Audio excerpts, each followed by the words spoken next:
अस्सलाम वालेकुम जी, मैं ਤੁਹਾਡਾ ਆਪਣਾ ਹੋਸਟ ਮਲਕ ਆਬਦ। ਤੁਸੀਂ ਵੇਖ ਰਹੇ ਹੋ ਖਾਲਿਦ ਭੱਟੀ ਵਿਸ਼ਲ ਚੈਨਲ। ਇਸ ਟਾਈਮ ਅਸੀਂ ਗੁਜਰਾਂਵਾਲਾ ਚੇਸਪ ਦੇ ਬਿਲਕੁਲ ਸਾਹਮਣੇ ਮੌਜੂਦ ਆ, ਜਿੱਥੇ ਇੱਕ ਭਾਈ ਨੇ ਸੇਲ ਲਗਾਈ ਹੈ।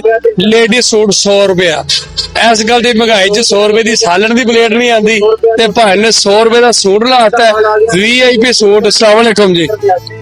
अस्सलाम वालेकुम सर, 100 रुपए ਦਾ ਸੂਟ ਲਾਏ ਆ ਆਵਾਮ ਅਸੀਂ, ਇੰਨਾ ਅੱਛਾ ਤੁਸੀਂ ਇੰਤਜ਼ਾਮ ਕਰ ਰਹੇ ਹੋ ਤੇ ਮਾਸ਼ਾਅੱਲਾ। ਇਹ ਤੁਸੀਂ ਹਰ ਰੋਜ਼ ਆਉਂਦੇ ਹੋ, ਕਦੀ ਕਿਰੇ ਆਉਂਦੇ? हाँ भाई कदी कदी आंदी ਕਦੀ ਕਿਰੇ ਆਉਂਦੇ ਹੋ ਸਰ? 100 ਰੁਪਏ 'ਚ ਕੀ ਬਚਦਾ?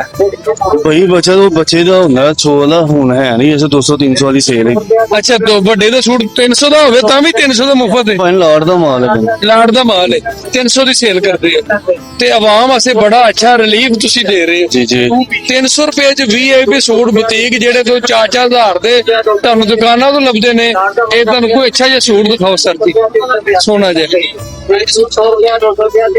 ਇਹ ਦੇਖ ਸਕਦੇ ਹੋ ਸੂਟ, ਬਿਹਤਰੀਨ ਸੂਟ ਜਿਹੜਾ 4-4 ਹਜ਼ਾਰ ਦੇ ਦੁਕਾਨਾਂ ਤੋਂ ਲੱਭਾਂਦੇ, ਇਹ ਸੂਟ ਇੱਥੇ 300 ਰੁਪਏ ਦਾ 200 ਰੁਪਏ ਦਾ ਤੁਹਾਨੂੰ ਮਿਲੇਗਾ। ਲੋ ਜੀ, ਐਸੇ ਭਾਈ ਜਿਹੜੇ ਗੁਜਰਾਂਵਾਲੇ ਤੇ ਵਿੱਚ ਆ ਕੇ ਸੂਟ ਸੇਲ ਕਰਦੇ ਨੇ 200 ਦਾ 300 ਦਾ। ਅੱਜ ਕੱਲ ਦੀ ਮਹਿੰਗਾਈ ਦੇ ਵਿੱਚ ਜਿੱਥੇ 100 ਰੁਪਏ ਦਾ ਸਾਲਣ ਦੀ ਪਲੇਟ ਨਹੀਂ ਲੱਭਦੀ, ਇੱਥੇ 100 ਰੁਪਏ ਦਾ ਸੂਟ ਦਿੱਤਾ ਜਾ ਰਿਹਾ ਹੈ। ਆਓ ਤੁਸੀਂ ਇੱਥੇ ਸੇਲ ਲੱਗੀ 100 ਰੁਪਏ ਸੂਟ 200 300। ਓਕੇ, ਅੱਲਾ ਹਾਫਿਜ਼।